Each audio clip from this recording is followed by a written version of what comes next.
welcome back to my channel. I hope that you're doing well. Welcome to another video and welcome back to another TBR Bingo video.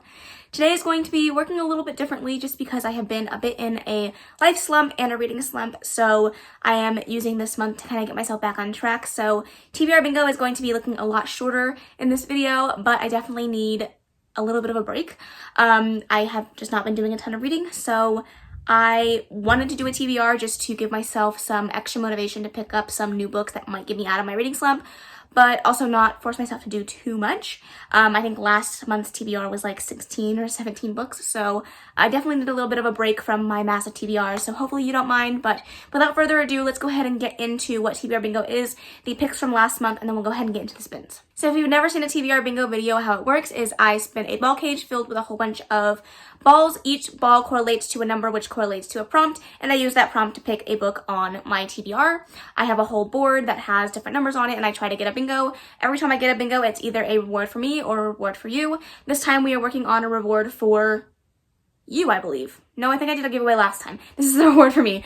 Oh man, I'm all confused, but I'm very excited to do another round. Like I said, I really struggled in the month of March, so I'm going to go through my TBR. I did not finish all of the books on my TBR at all. I will be taking some punishments, but not as many as I should, but I'll talk about that when I get there. So the very first book that I had was my TBR Jar Pick, and that was Looking for Alaska by John Green, and I did read this. Then for Bought Secondhand, I was supposed to read Layla by Colleen Hoover, and I did not read this. Then for Priority Shelf, I had The Extraordinaries by TJ Klune, and I did read this. For a book with rep, I had Under the Whispering Door by TJ Klune, and I did not read this. For TBR game, I got the TBR Tarot, and I picked a book about betrayal, and I picked Reminders of Him by Colleen Hoover, and I did read this. Then for 5+ word title, I had I Would Leave If I Could by Halsey. This is a poetry collection, and I did not even get around to this, so that shows you how much of a slump I was in. Then for a reread, I had Crown of Midnight by Sarah J. Maas, and I did not read this. For a book with an even number of pages, I had The 5th Season by N.K. Jemisin. I started this, but didn't pick it up any other time during the month. Then for random prompt timer, I got an audiobook, and for that I chose Air of Fire by Sarah J. Maas. I did not get to this either. For 5-star prediction, I had Beartown by Frederick Bachman, and I did read this. Then we had non-binary or non-gender specific rep, and I picked The Death of Yvette Oji, and I did read this. Then for a book with a shiny cover, I picked City of Bones by Cassandra Clare, and I started this, but have not finished it. For audiobook, I picked Fortuna Sworn by KJ Sutton, and I did read this. For random color generator, I picked House of Salt and Sorrow, and I did read this. For Goodreads scroll, it picked The Final Empire by Brandon Sanderson. I did not read this. And finally, for mom pick, we had Wolf by Wolf by Ryan Groudon, and I did not read this. So as you can see, these are all the books that I did not get around to last month. A slump indeed. I just did not read as much as I really wanted to, and I just have not been in the mood to pick up a book or listen to audiobooks, so that's unfortunate. But now let's talk about punishments. I never love shucking off punishments entirely. I like sticking to my game and, taking punishments because I didn't finish my TBR. However, what I would usually do is take 2 punishments, roll over 2 books, and then I would have to unhaul the rest. But I am really, really excited about some of these books, and I just don't think it's fair to punish myself that much. So what I'm going to do is I'm going to take 2 punishments this time. However, I'm only going to be doing 6 rolls this month. I'm not going to be rolling the dice. I just need something that's going to be a little bit easier, a little bit more manageable, and something that I can control. So that being said, I'm going to do my 6 rolls, my regular rolls. I'm going to take 2 punishment rolls just to have some sort of punishment for not finishing my TBR. And then if I have any additions or subtractions throughout the game, then I will do so. So I think that's all the housekeeping that needs to be said. So without further ado, let's go ahead and get into the spins. Okay, so as you guys know, I'm doing 6 pulls plus 2 punishments. And I'm also going to be doing my TBR jar pull. So let's go ahead and do that and see what we get. And if I can fit it into any of the prompts, I will do so. Let's see. So we have The Year of the Reaper, which is not something that I was ever planning on reading anytime soon. This was a book that came in an Olympic grade or a Fairy Loot, can't remember which one, but let me pull that. Okay, so here's The Year of the Reaper. I will talk about it in just a second. Okay, let's go ahead and do spin number 1. B6. Okay, so B6 is a punishment card, and this is these books will self-destruct in 12 months video. I don't know what I want to read, but I guess I'll figure it out. Okay, our very first spin, we got number 6, and that was, of course, a punishment spin. And that is, these books will self-destruct in 12 months video. I do have a video up that's currently live. I believe that video, all the books will self-destruct in July, maybe. So I will leave it in the cards above if you want to go check that out. But the book that I picked is The Last Name Sarah. This is by Kristen Cicerelli. This is a book that I put on that list, and when I was reading it during that video, not reading the book, but reading the synopsis, it just sounded so good. And so I definitely knew this was one that I really, really wanted to read before the video was up. So I'm very excited to get around to this. I haven't really been in a fantasy mood, so I'm hoping that I can get around to this one this month. But it does sound really good. I don't really know the full thing. It says, the old stories drew dragons the way jewels drew men. No dragon could resist one told aloud. But the stories didn't just lure dragons, they made them stronger. Telling such stories was forbidden, dangerous, even deadly. But after stalking this dragon through the rocky lowlands for 10 days now, her hunting slaves were out of food. Asha never returned without a kill, and she wasn't about to start now. She was the Ascari after all, and there were quotas to fill, so she told the story. This just sounds like it's going to be amazing. Hopefully I can get to this one and absolutely love it. Alrighty, spin number 2. Oh, 68. Okay, so 68 is elements on the cover, so water, fire, earth, wind. Spin number 2, we got 68, and that is elements on the cover. For this, I chose T-Dragon Festival by Kay O'Neill. This is the sequel to T-Dragon Society that I really, really enjoyed. I read it, I believe, last year, and I absolutely adored it. And I'm really excited to read this one. As you can see, I don't own the book yet, but I will be buying a hardcover copy. But as you can see, it does have some like leaves on the top of the book. Kind of looks like it's flying around in the wind. And then, of course, you have trees and the grass is green. So I'm using that as earth and a little bit of wind. Spin number 3. Woo. Okay. N38. 38 is on the board. Let's go ahead and replace that. And 38 is a fantasy book, but unfortunately it does have a black heart, which means we're going to be adding 1 more spin, so we are now up to 10 spins. Spin number 3 got us a fantasy book, but also an extra spin. And for that, I actually chose my TBR Jar Pick, and that is The Year of the Reaping by Micaiah Lucifer.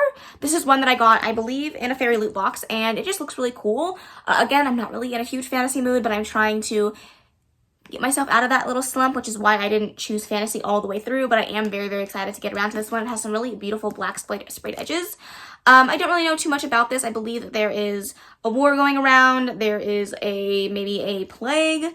I'm not really sure, but it just sounds like it's going to be a good YA time, and hopefully it's fun and engaging and will keep me entertained throughout the entire book. Okay, spin number 4 out of 10 now.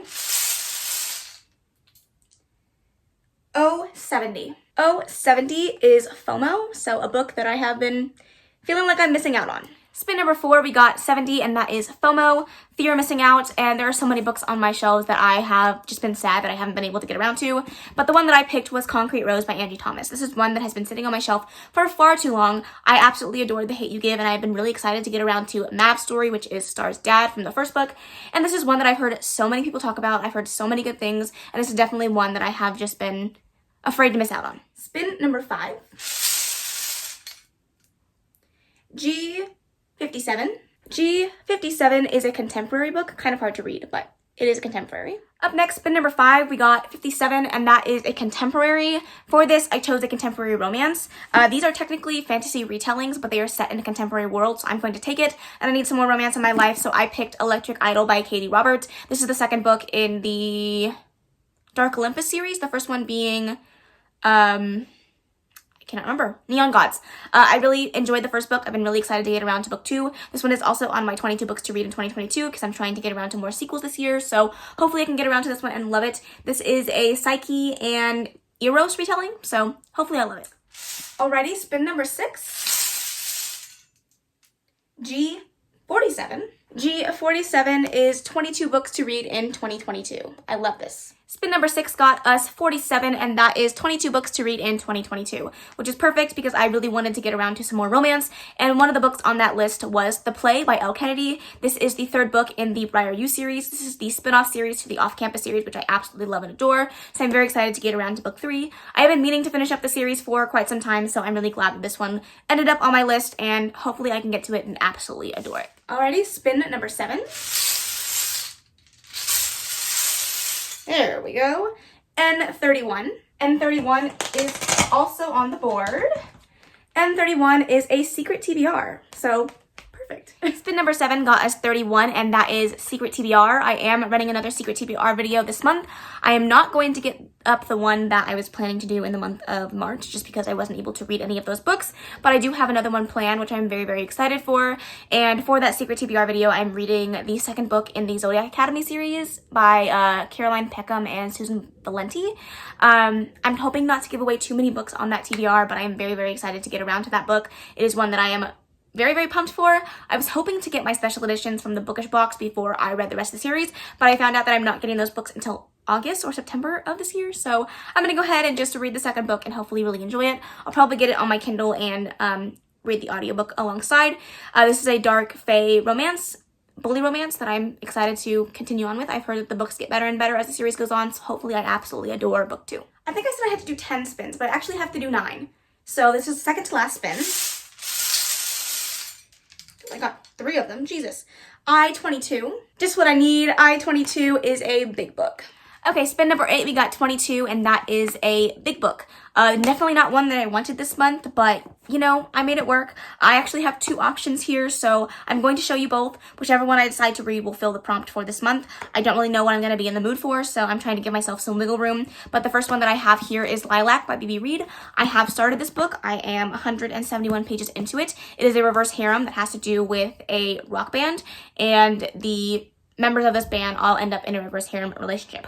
I liked it when I was reading it. I haven't picked it up in probably 3 months, so it's been a little while. The upside of this one is I'll probably just start where I left off, which means I'll have less than 500 pages to actually read, but the book is over 500 pages, so it fits the big book, you know, criteria, but it might be a little bit easier for me to read. But if I don't want to read that one, then I'm going to read Colty by Mariana Zapata. This is one of her many, many slow burn books that I'm very, very excited to get around to. I did read From Luke Off With Love, and I really, really enjoyed it, so I've been excited to get around to another Mariana Zapata book relatively soon. This one is 530 pages, so it definitely fits the big book category, and I'm really hoping that if I get around to this one, I absolutely love it. And what is hopefully the last spin, spin number 9.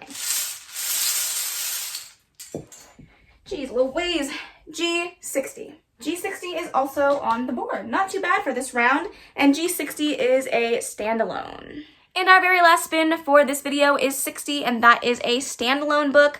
The one I chose for this one is a easy read, thank the Lord, I need it, and that is going to be Under One Roof. This is a novella written by Ali Hazelwood, the author of The Love Hypothesis.